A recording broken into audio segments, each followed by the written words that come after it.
Working Cows Podcast, episode 335. This episode is brought to you by Ranching.fyi. This episode is also brought to you by Ranch Right, LLC. Welcome to the podcast that gives producers a platform to discuss and share paradigm-challenging practices. Practices that have increased the effectiveness of their operation and the joy that their families have received from this lifestyle.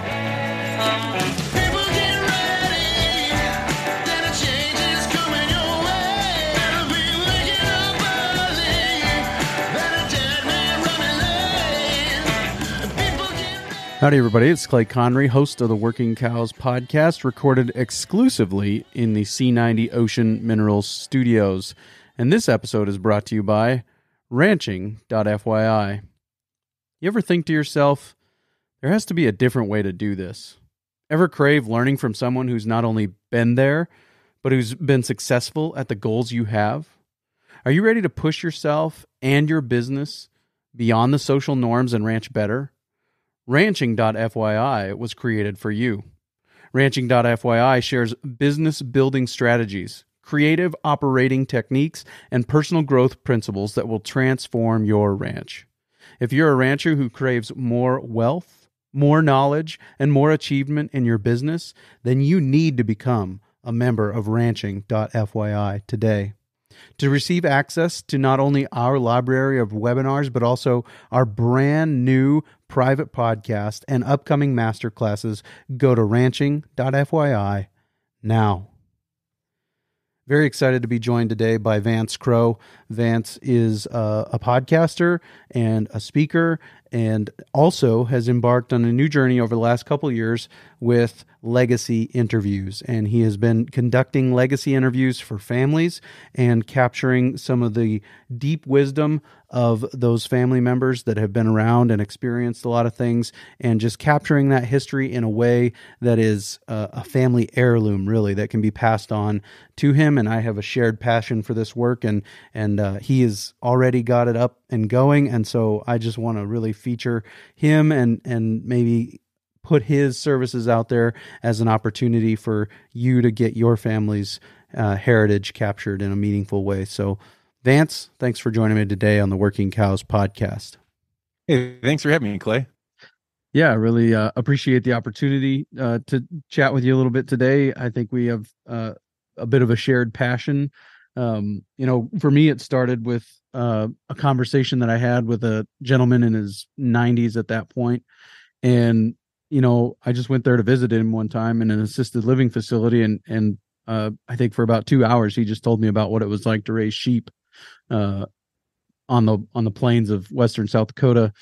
And that turned out to be the last lucid conversation that I had with him. After that, all the conversations would either start well and not end well, or, he just wasn't always there mentally from that point forward. And it kind of inspired me to say, well, there's lots of these guys in that generation around that are still pretty sharp, and we can still capture some of their experiences and stuff like that. And so I've kind of been on a limited version of the same journey that you've been on. What kind of got you started down this path? I've had a podcast for 4 years now, and a couple of years in, one of my listeners said, "Hey, I'd like to drop by a book." And so he dropped by, and he had his 6-year-old son with him. And the 6-year-old, as soon as he heard my voice, his eyes get really big because I'm the guy on the radio. So I'm like, "Oh, you listen to the podcast?" And he says, "Yeah, with my dad." And so I said, "Well, would you want to go down and record an episode?" So the dad and the kid agree. So we go down to my studio back at then I was just recording in my house, but I turn on the lights and the camera and put headphones on him. His little legs are dangling off the front of the chair because he's too short to reach. And I ask him questions that a 6-year-old could answer, like, what do you think your dad does at work all day? And what do you wish your mom let you eat more of? And who's your best friend? And the kid took it as seriously as though he was on Meet the Press. I mean, he's just there answering him directly, fully, completely. And so I end up packaging it up, do a little bit of editing, send it to his dad. Everybody loves it. Then a couple months later, his dad calls me up out of nowhere and says, "Hey, I was at a dinner party the other night, and we were playing a game. And a question came up: if your house were on fire and you could only grab one thing, what would you grab?" And he said, "I knew instantly it was the interview you did with my son." because I can't go back and get it again. And if I had tried to ask him those questions, there's just something about it being my dad. I'm the dad. He's not going to answer him the same way. He's like, I don't know what you should do with that, but I think you should do something. So I go out on my podcast. It was about 3 years ago now, and said, hey, it's a few weeks before Christmas. If anybody wants me to interview your mom or dad or kids, let me know. And I was expecting to get 2 or 3. I got so many, I couldn't do them all before Christmas. So that's when I realized, like, oh, this is something that needs to happen. It's something I've got a skill at. So we built out the business this way. And what have been the interviews? What have they been mostly, or have they been more skewed towards one age bracket than another? Yeah, over time, it has really shown up that what people want to capture are their mom and dad telling stories that the grandchildren might not get to hear. And we have a lot longer of a separation between when people get married and when they have kids. So grandma and granddad are often a little bit older. And even if you have grandma and granddad and they know the grandkids, maybe even the grandkids are grown, then people start looking and saying, well, we want these stories to be passed down to great grandchildren. So typically the person that gets it is the adult son or daughter or family of some parents, or just mom or dad. And they're really hoping to get those stories preserved so that future generations know where they came from. Yeah. And I think that there's something, like you mentioned too, about just being a third party, asking questions that will draw things out of people that they wouldn't share otherwise, or maybe that people just wouldn't think to ask. I had the similar experience where I drove across the state of South Dakota to go interview this gentleman, and he was 92 and he was still, I think, living in the house that he was born in, and had been, through all kinds of things, throughout his life, and told all kinds of great stories. And his grandson, who facilitated the connection, emailed me afterwards and said, hey, I learned things just sitting there for an hour and 10 minutes with my grandpa that I had never heard before. And it was, his grandpa and I went back and forth for an hour or so. And then he kind of threw in a couple of questions at the end, but basically it was just him and I going back and forth. And I think we don't know what we don't know. And so we're asking these questions, and people just never thought to ask those questions to bring certain stories out. Has that been true in your experience? 100%. I think people tell stories, and maybe if you're the son, you've heard the story before. And so you're not really paying fully attention to the details. And because it's my first time, sometimes they'll talk about, a person or a place. They add in a detail that to the kid is just a throwaway detail. But to me, I'm like, wait, that was really specific. So I'm going to ask them about that. And by asking that follow-up question, why did you mention that person? Or why did it matter that you were at this location? Well, that opens up a part of the story that had just been lost to time and maybe never would have been pulled out. And this happens over and over and over again in all different kinds of contexts, not least of which because, a parent telling stories to their kids, they don't often have just a huge amount of time to sit there and explore it. And instead, you're just telling it as a part of a larger makeup of a group of people. But in these experiences, people get to really stop and think about what they're saying, and that helps them recall stuff that they maybe have left out in the past. Yeah, for sure. Do you have a favorite way to start the conversation? Well, before we get started, one of the things I've noticed is sometimes mom and dad, when they come to do this, they're actually pretty apprehensive. They feel a little nervous about this. So maybe their son or daughter got it for them really excited, and they feel proud that their kids want to know their stories, but there's still something about the whole thing that feels either immodest or, kind of just nerve-wracking, right? You're going to be sitting there, there's going to be cameras, some stranger you don't know is going to be asking you questions. So what I've figured out is with my team, when somebody shows up, we have a whole process that we walk through, and I won't go through the whole thing, but before we sit down, we actually look at some art that's in my studio. In fact, you can see one that's right behind me right there. And it's an oil painting of an older woman. And you can't quite tell exactly definitively where she is or what exactly it is that she's doing. Or, there's several attributes about that. So I just ask them, what do you see? And at that point, people often are able to take the focus off of themselves, the nervousness that they have, and they start talking to you about what they see. And what they see is oftentimes changed by what they're feeling. And so you get to kind of get them to externalize a lot of what they're feeling. So by the time they sit down, then it's much calmer. And then the very first few questions we ask are about ancestors and about where did people come from, and your parents and how they came together. So oftentimes these questions are so easy and so routine that by the time we get to the questions that require a little bit of depth, we're already much more comfortable with the lights and cameras.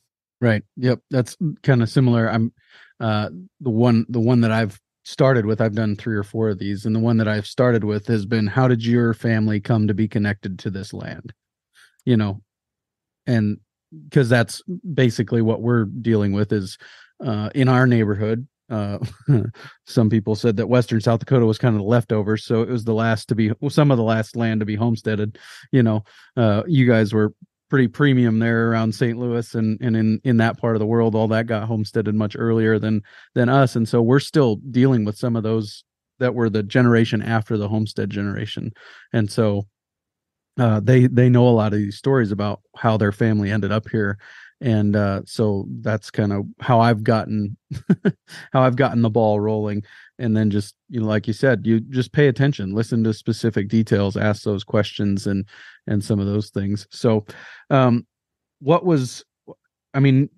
it been just kind of a natural thing where it's morphed into more of this older generation that you're speaking with over time, or was there anything driving you towards that?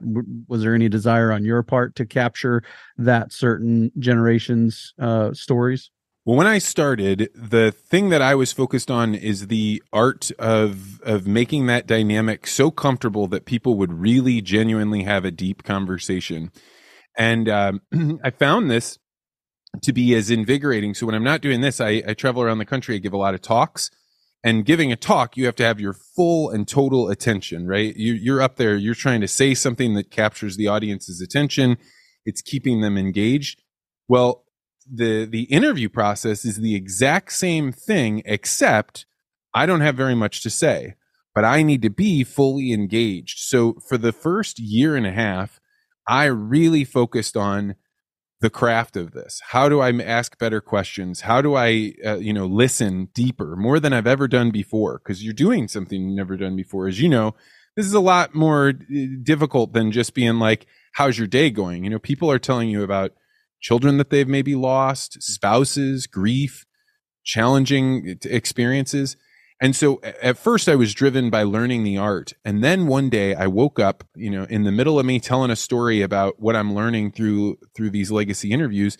And I realized, like, I'm interviewing some of the last people that were alive that used to hitch up horses to go collect corn. I'm talking with some of the last people in North America that had an outhouse or didn't necessarily have electricity in their house when they were born. And so over time, I came to realize, like, oh, you've stumbled into a deep cavern of all these precious gems and emeralds. And if you don't capture these, there's a chance no one will. And this memory of how do we develop into the country we are. And I've actually had a lot of Canadians too, like, and how did we develop the culture that you have? How does a family stay together when you've got business interests tied together and family and things are getting divided? This is all deep wisdom that people learned through really difficult experience. And that actually really changed how I thought about the business, who I brought into the business, because now we view ourselves as in a race against time to try and capture some of the most important wisdom that will guide us through an uncertain future. Mm-hmm. Very good. Yeah. How or where have the people been from? You mentioned that you do most of them live, kind of in person, in the studio in St. Louis. Where have the people come from to do these interviews?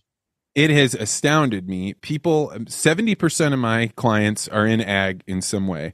Some of them are grain elevator operators. Some of them are running cattle. Some of them are grain farmers, but they have come from all over: New York, California, Minnesota, Oklahoma, northern Manitoba, Saskatchewan. And some of these are online, but a lot of them they made a trip to come down here. And that's why whenever somebody's here, it's a whole embracing experience. And then of course I have some St. Louis people, just Friday night, I was getting ready to go to bed, and I got a text message from a guy who said, "Hey, we had interacted about legacy interviews before." He said, "My dad and my uncle are in town. They're telling stories, and I think they're ready to record them. Could we do something tomorrow morning?" And I was like, "Sure." So the next morning, I had two St. Louis businessmen, 85 years old, sitting on my couch telling me all these stories about the risks they took and the time they were up to debt, their eyeballs in debt. And so while they come from all over, there's some local folks too. What has been the apprehension? I've experienced some apprehension, and I've had people tell me no, or not yet. Maybe when this generation is passed on, we'll be willing to sit down and have kind of these conversations. Have you experienced any of that, or have you been through any of that? Talked people through any of that? Oh yeah. In fact, I got a little ways into this business, and I had several people had purchased these for their parents, and their parents say no. And I thought, oh no, like what, this was totally unexpected. I thought if somebody came to you and said, "We want to record your stories," everyone would obviously say yes. And what I learned was like, hey, people are taking this really seriously. And what they need is to be walked to the place where they understand what is the value of sitting down and reliving some of this stuff, because some of it's, painful.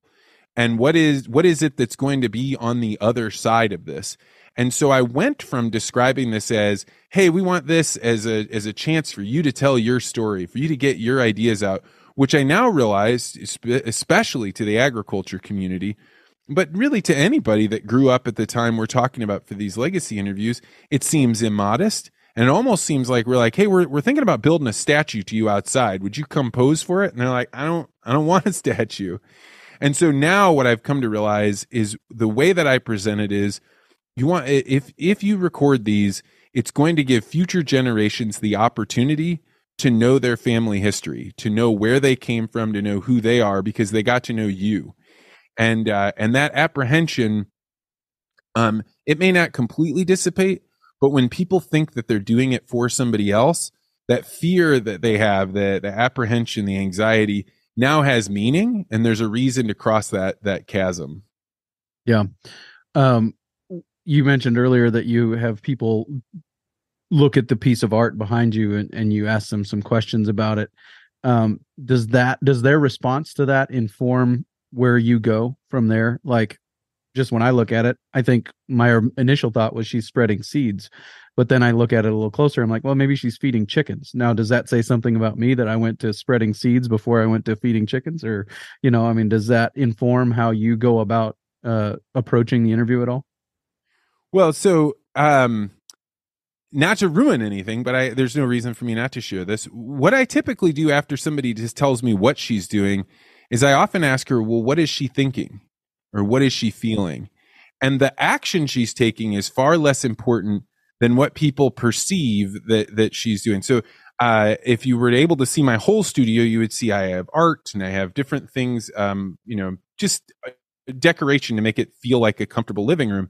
And when the woman that helped me do the interior decorating in here saw that I was going to put that old sad woman on my wall, she flipped out. She was like, "Why are you going to put that big sad thing up on the wall?" And I was like, well, it doesn't look sad to me, right? But it looks sad to her. And then when I ask people, what is she thinking? What is she feeling? They often will say, oh, she's tired, or oh, she's just weary, or oh, she's worn down. And the crazy thing is that it doesn't really change what I'm asking, but it gives them a chance to say maybe some of the things that are locked up in their own selves. But when we get done with the interview, most of the time, more than half of the time, as we're walking out, somebody will touch my arm or touch my back and say, actually, when I look at that painting again, she doesn't look tired. She looks determined. She doesn't look worn down. She looks like she's fulfilled, or she knows what her purpose is. And I have taken that over the last year and a half of using this as like, oh, this is people coming to realizations for themselves because they got to tell the stories that normally are just kind of sitting around in the back of their mind, things they don't think about very often. And that in and of itself changes what they see in the painting. Have there been some commonalities among these interviews that have surprised you, that have come to the forefront? So when we get to the end of the interview, this is, we've covered their childhood, their career, marriage, and parenting. We get to the last section, and this is what I call the legacy section. This is where I'm asking about wisdom. And so when we get to this wisdom section, one of the questions I ask people is, tell me about one of the most difficult lessons to learn that was valuable to know. And here is one that I thought everyone would have, these individual experiences that led them to some realization. And they do. Everyone's experiences themselves are a little bit different. But I started noticing some commonality. One is women, particularly between the ages of, let's say, 55 to 85, say something along the line. Probably, I wouldn't say all of them, but most of them say something like, I wish I wouldn't have taken me so long to not worry so much about what other people think of me. And, I've thought a lot about this. And one of the things I've come to realize is that a successful family often has a matriarch in there that her job has been to stand up for the family, keep everything going, look shiny, look polished. And that's a good thing. That helps families. These are women that are saying this as a fault, are saying it from a perspective of like, oh, this is a failing of mine. But the reality was that was very valuable to their family to be able to participate in a community, to actually care where you fit in the fabric of things. But taken too far, your mother's, voice in the back of your head can have some lasting impacts. And I have had women that are the most, regal, upstanding, wonderful women sitting in here talking about how they wish they hadn't cared so much about what people thought of you. So that was really surprising. And for men, a lot of them revolve around, I wish I would have learned earlier who was on my team. And men often talk about, and this is certainly not as many as the women that I was talking about before, but many of the men talk about, I wish I would have realized how much my wife was on my team earlier. I wish I would have realized who was around me that I could lean on for support. And that really surprised me, and actually helps me think about, am I making those realizations as well? Yeah, for sure. How long does the process take? Somebody's interested in having a parent come out and do this, or whatever the case may be. How long does it take? So I do them two different ways. One is a half-day session, which lasts about 2 hours. And then that results in you getting a video, and we both send that to you as a link, and then a DVD but it's special. It's called an M disc, and this is a disc that'll last for over 1,000 years. So if you do a half day, we sit down for 2 hours, and that's what comes out of it. If you do a full day, this is for either the individual that has a lot to talk about, different business interests, different things, or what most people use it for is when they want to have mom and dad both capture a legacy interview. So then what we do is dad goes and does his whole session. Then mom goes and does her whole session. We take a break for a beautiful catered lunch. And then we sit down together. We put them on a couch, and I ask them questions about marriage and parenting together. And then out of that, they both get the video, but then we take all 3 interviews and we transcribe them and put them into a book that's bound, and it's an actual heirloom quality level book, so people walk away with something to really hold. Yeah, very cool. Do you ever involve the kids on the front end or throughout the process to help you kind of get a sense of what's going on? Oh yeah. So whenever somebody purchases the gift, we always send a questionnaire to them. And if they're a point person for a family, we say, hey, you can send this link to as many people in your family as you want. And that questionnaire has everything from, when are you going to tell this person about the gift, so that way we don't ruin the surprise. But then it also has questions like, what are some questions we might not think of? What are accomplishments that they may not bring up because they're too modest? What kind of music do they like? Because we like to play their music, have it playing when they come in. Just are there any emotional areas that we should be aware of?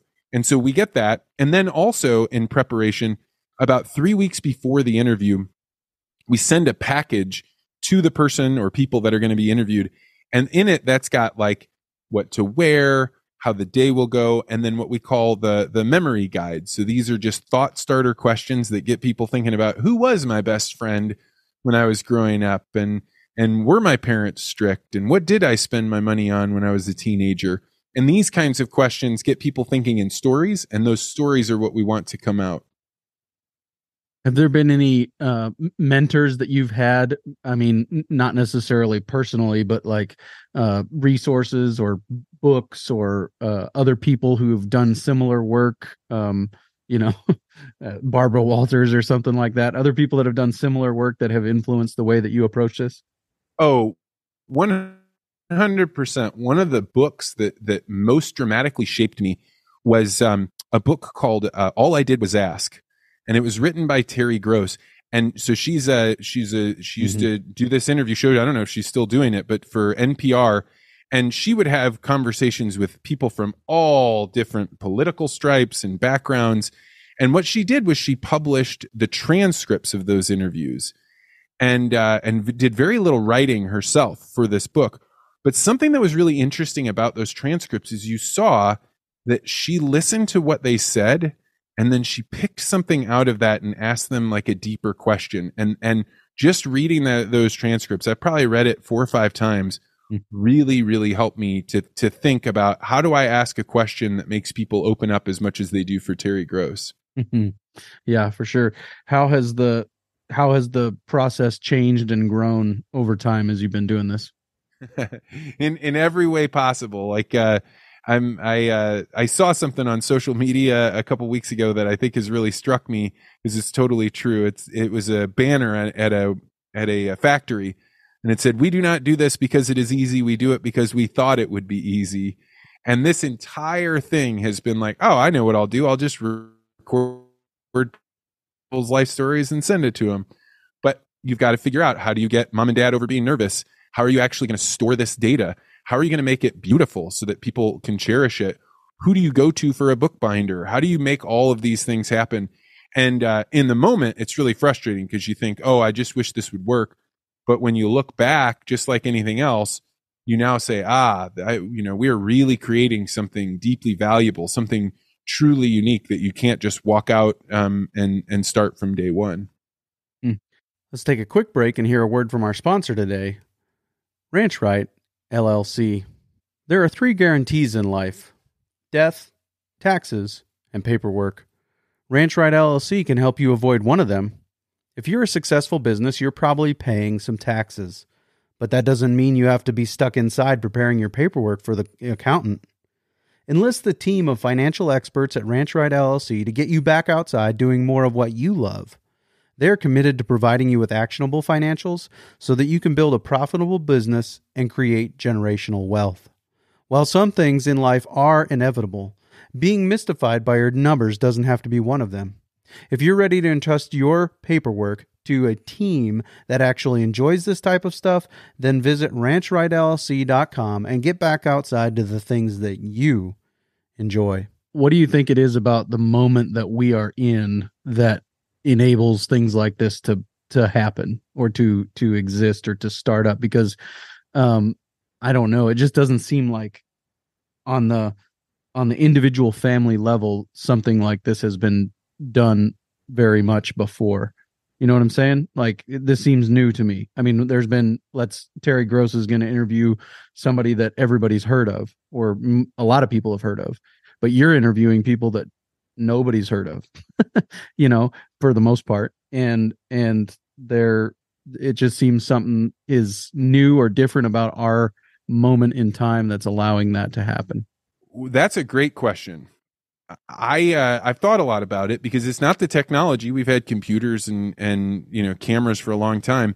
I think that most people that do this have an intuitive sense that our culture is losing its wisdom, or that something is being lost. And maybe it still exists in their own family, but they look around at the world and they say, this isn't true for everybody. Not everybody has family stories. Not everybody has, the family dynamics that we do, that we want to preserve. And so I think there is a hunger from people that have something valuable and they know they want to preserve it. And I don't know that that's happened all the time. You know, something I've discovered from doing these legacy interviews is we can all very clearly identify that young people that don't hear the wisdom of their ancestors are hurt by that, right? Now they have to go and get that experience without having the benefit of having somebody teach them through those stories. But the side of it that we're not thinking about is that the people telling the stories actually gain a tremendous amount from telling their own stories. And that we have thought like, oh, grandma and granddad seeing the kids on FaceTime or you know, uploading photos to social media, that's going to be enough. But the reality is, just like the kid that doesn't hear the stories is stunted, the adult that was at one point a really productive member of society now can't move into the wisdom member of society. And I think the fact that we've been lacking so much storytelling between generations is one of the reasons why some positions are held by a person for 40 years. You know, that people don't move on from these roles that traditionally you do it for a little while and you pass it on. And I think that this is really harming our older population. I think that it's keeping us from having people in that wisdom class. And the only way you get into the wisdom class is if you're able to convert your experience into wisdom. And you do that by telling stories and having somebody want to hear them. Mm-hmm. Yeah, I think that, you know, prior to the advent of technology and the ability to consume so much information, you know, and I'm talking back to the invention of the printing press in the 1500s, but, you know, I mean, a lot of that was orally passed on. You know, it was incredibly expensive to have a book because it was handwritten. And so a lot of that was passed on orally. And now, as things have just gotten easier and easier to produce and pass on information, we've maybe been so distracted by all the information that we have from Facebook, YouTube, Instagram, you know, academic papers, you name it, all the sources are endless, that we don't go and sit at grandpa's feet and hear from him anymore. Because of that, I would say that's probably a contributing factor. Would you agree? Oh, that's exactly what I agree with that 100%. And I think we really have, we're really missing something in our culture by not having those opportunities. And I think people maybe realize like, look, I have to live in the city in order for my family to make the money that we need, or I have to, you know, live in this other circumstance. So I want mom and dad's stories and I want them to have a chance to tell these stories, but like, it's just not working out in that way. So people utilize legacy interviews for that. And frankly, what I've learned, the reason I believe in this so much is the number of people that have called me afterwards and said, hey, dad is going to take his first vacation in 40 years after having done a legacy interview. Or they'll say, you know, mom had been living on the farm and she's finally going to move in with her sister in Minneapolis, you know. And so you see people being able to tell their stories allows them to let go of who they were and then allows them to move towards being who they're going to be as a part of the culture that's told their stories and been able to get them out. Yeah. And that kind of connects to another question I had about, do you think that the culture will shift back from urban? Will it swing back towards more agrarian ever? Or do you think it is swinging back towards more agrarian?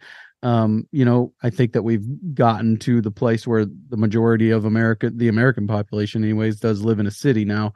And I was just wondering if you think that pendulum would swing back at any point in the future, kind of for a lot of the reasons that we've been talking about already.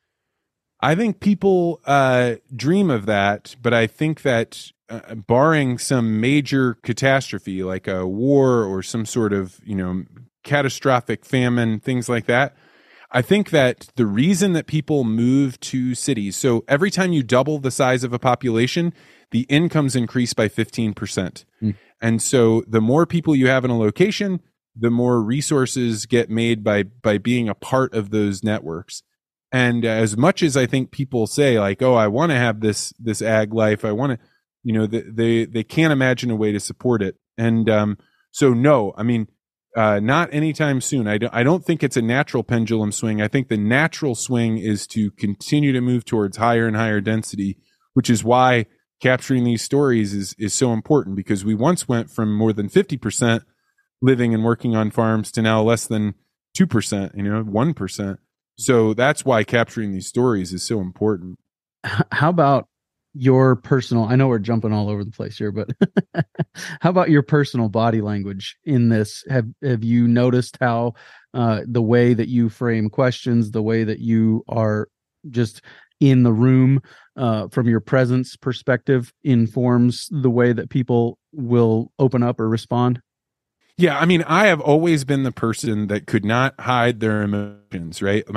It is written on my face. If I'm excited, my eyebrows are up. If I'm really into it, I'm leaning forward. If I'm happy, I'm smiling, so those things, unbeknownst to me, really help people when they're telling their story. You could just put a camera up in front of somebody and be like, "Hey, Dad, just tell all your stories right here. It won't cost us anything. We can do it whenever you want."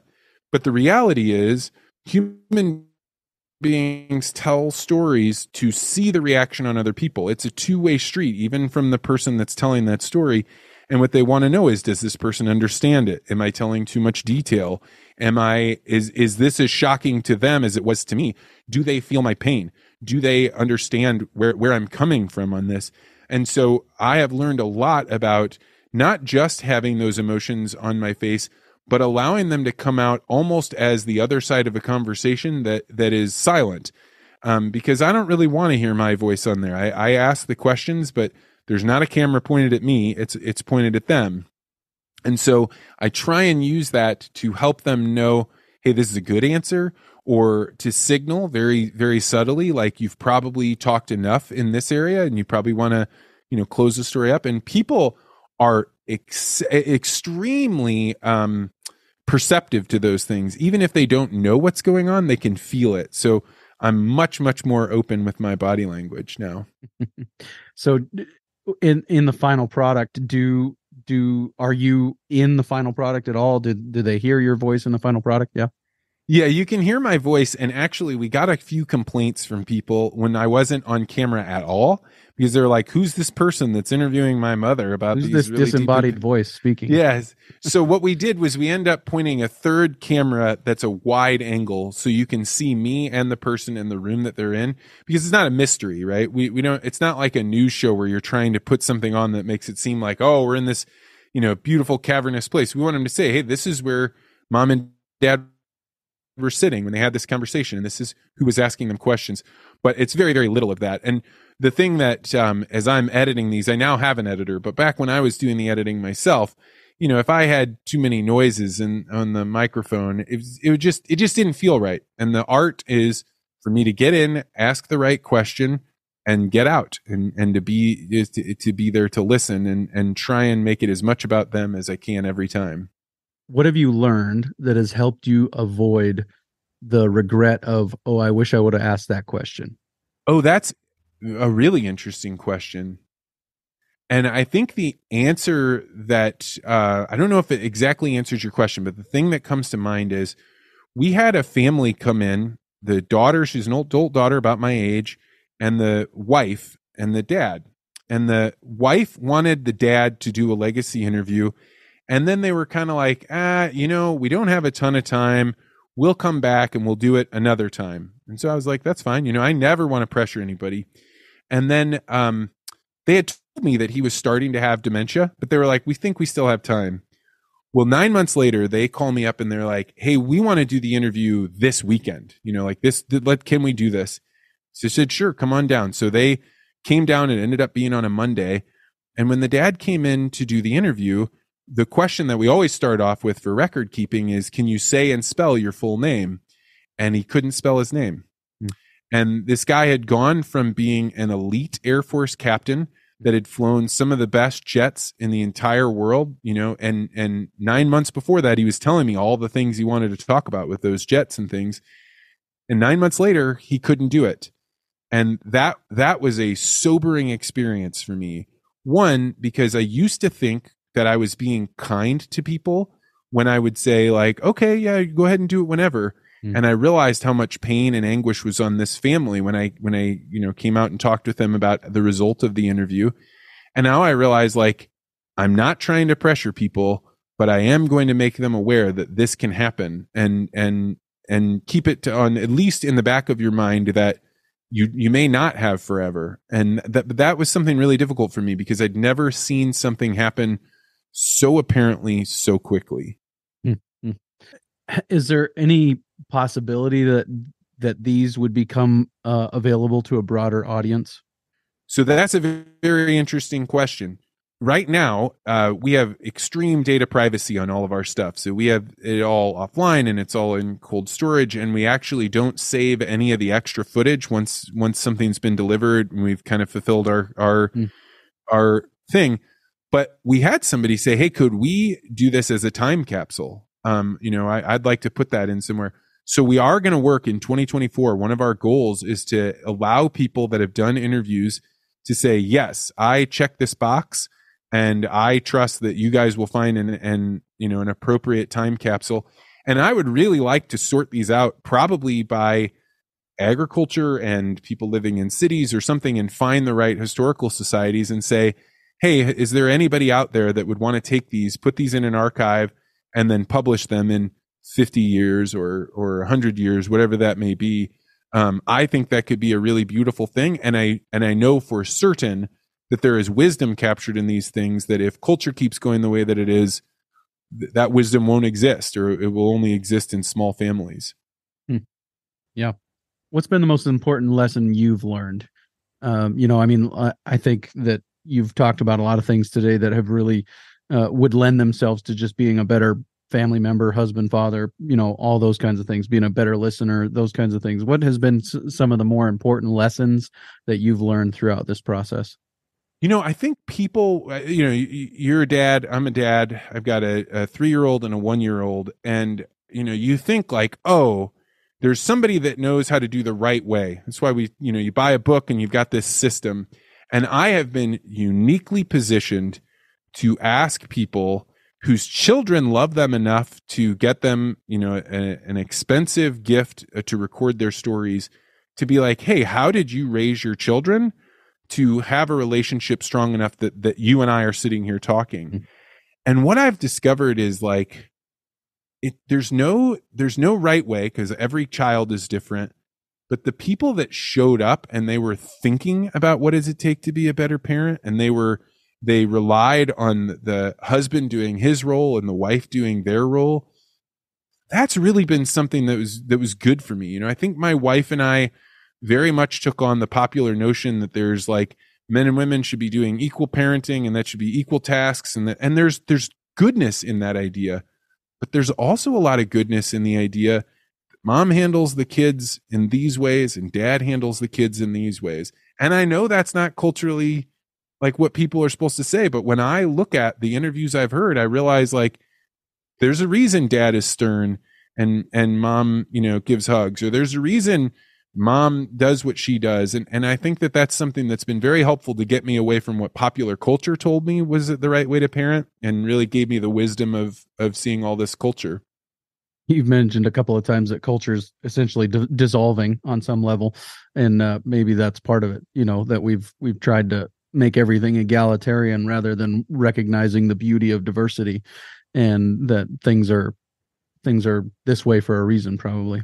Yeah, I mean, I feel strongly that there will always be a culture somewhere, but the institutions that created the culture that we perceive that we are living in, those are dissolving. And that's coming from people not being a part of different community organizations. That's something I actually just recently signed up for a community organization, because I was like, almost all the people I know that are good people, that are respected, that have good family lives, they were all a part of the community and they all volunteered. So my wife and I both decided this is what we're doing. And so, but those are going away, and we can't just restart them. These were built through experience, through people figuring it out. And so trying to figure out like, what are we going to do to make sure we don't lose it all as the world is through this upheaval? And I think the world is always going to be in upheaval. So I'm not saying anything special, just that, entropy, things break down. And if you don't get in there and refresh them and make them new again, they're going to go away. And this is something that's become really important to me. Is there any particular nut or challenge that you're trying to crack right now with regard to these legacy interviews? Something that's got your focus right now that is really just something you're trying to hone, make better, tweak? Yeah, I think the biggest one is getting to people. So, when we throw up like, hey, we're going to be in Nevada, Iowa on these dates, do you guys want to show up? People are like, yeah, sign me up. I want to be there. I'm going to, that way I don't have to make that whole trip down to St. Louis. But that means I'm away from my family, and it means that, I've got to bring people on the road. So just trying to figure out like, what is the right way to do that? Is it to organize a summer, RV tour and bring my girls along so they can come see these farm families? Is that to train somebody up and try and teach other people how to do this? Because there's so much demand out there. The question is how to reach them all and still be the type of father, husband, community member that I want to be. Yeah. And you've touched on it too. I think it does take a certain personality to do it. I think that there's probably a certain profile on the Myers-Briggs or whatever that would say this is the kind of person that would be good at these kind of this kind of a task. And so it's not just something that everybody's going to be comfortable and willing and uniquely equipped or gifted to do, really. And so I think it is a smaller slice of the general population that would be able to do it at that level. So it is kind of one of those things of supply and demand, and we've got to figure out how to capture it if we can. So yeah, you think like I really want to I like having younger people around. I have a few people on my team and they're great. But the big challenge is if you're sitting across the chair from someone that has experienced losing children or, having some really serious challenges that have happened, they don't really want to tell that to a 20-year-old that hasn't had those experiences. I mean, there may be a really special 20-year-old out there that can do it, but not really, So, I've had my own struggles. When you get up into your 40s, you've had things, you've made mistakes, you understand, hey, life isn't as clean as what I thought it was. And that allows you to have a level of empathy and connection with people. And so you not only need the type of personality, you need somebody with the available time to do it and the experience. So that's an interesting combination. So we're trying to figure it out. I think what we're going to do is schedule a road trip for the summer, try and do something like that, and maybe bring a small team of production people and see, hey, where are our pain points and what growing would let us do this more efficiently. Yeah. And maybe that answers the next question, but what's the next 3 to 5 years? What are you hoping this looks like 3 to 5 years from now? Wow. Wonderful question. 3 to 5 years. I actually went out and hired a guy from LA, a filmmaker who is actually writes stories, a screenwriter, to come out here and become my creative director. And he has really opened up a lot to me. I think that we could potentially grow to be doing a lot more traveling. There's a chance that we might open up some satellite studios to where we can have the same kind of experience, and then we just go to those various studios, or we make arrangements with people that have studios. But hopefully we just keep getting better. What I've tried to talk about is that this is art and it is not quantity. So we could go the quantity route. And in fact, I think there will be many competitors that come in and say, hey, do you want to get this done? That's fine. Those people are going to enter the market. But if you want to get this done in a beautiful way, we want to be the people that brings that to them. So my sense is that I don't want to grow by doing so many more. What I want to do is continue to make it more beautiful, more impactful, deeper, make the experience deeper, the whole thing. And so 3 to 5 years from now, what I want to do is to say, I want to be a little bit embarrassed of what we're releasing right now because we've grown so much more. Yep, for sure. Yeah, that's the podcasting journey in a nutshell, right? You go back and listen to stuff you did early on, you're like, what was I doing? I don't know that you ever get over that, right? No, for sure. Hopefully not. I hope 3 to 5 years from now, Lord willing, if I'm still doing this, that I have that same reaction. So, well, you have hundreds of episodes out. You like, how far have you come in the 300? What it 300? Right. Some. Yep. Yeah, this will be somewhere in the mid 330s. This episode. So, yeah, it has been just quite the journey. So, and I think that it's again, stuff we've talked about, just learning to listen, learning to pick up on details within an answer that will open up another question that leads to another answer and another question. So yeah, for sure. Anything I missed today, Vance, or do you want to share how people can get a hold of you and get you out to do some of this work with their family? Oh man, I'm just so grateful you invited me on to talk about this. If people want to learn more, they can go to legacyinterviews.com, and there you'll find exactly how all this works. And frankly, if somebody just wants to give me a call, let me throw out my number, because I tell you what, this is one of those things that people are like, before I buy this, I want to talk to that guy. And so I've figured out, like, hey, I'll just give you my number, and if you want to talk, that's totally fine for me. So it's 314-866-2991. So 314-866-2991. That's the phone. You just call me anytime. And like people do, they call me up and say, hey, I'm in town. Can we do it tomorrow? And if we can make it work, we will. We typically schedule about 3 to 4 weeks out. So normally can't do that, but yeah, very good. Like I said, anything else I missed or any questions I should have asked today? No, I think you did a great job, Clay. It was an honor to be on. All right. Well, Vance, thanks for your time today. Thank you. Very good stuff there with Vance. Really appreciate his passion for these things and the way that he's approaching it to make it an art form and to capture these things and to give them to families. And so I really appreciate his time and the work that he is doing. Coming up next week on the Working Cows podcast, very excited to be joined once again by Aaron Berger, and we're going to talk to Aaron about the ins and outs of grazing corn stalks and the benefits and the challenges and the ways to go about approaching landowners and how to approach it from a logistics standpoint and some of those things. So always a treat to welcome Aaron back to the Working Cows podcast, and we'll see you again real soon on another episode of the Working Cows podcast. We invite you to visit workingcows.net to subscribe to the show via iTunes or Stitcher. You'll also find detailed show notes pages, resources from our guests, and the industry leaders who have influenced them. For more ideas on putting your cows to work for you in a more profitable way, tune in next week.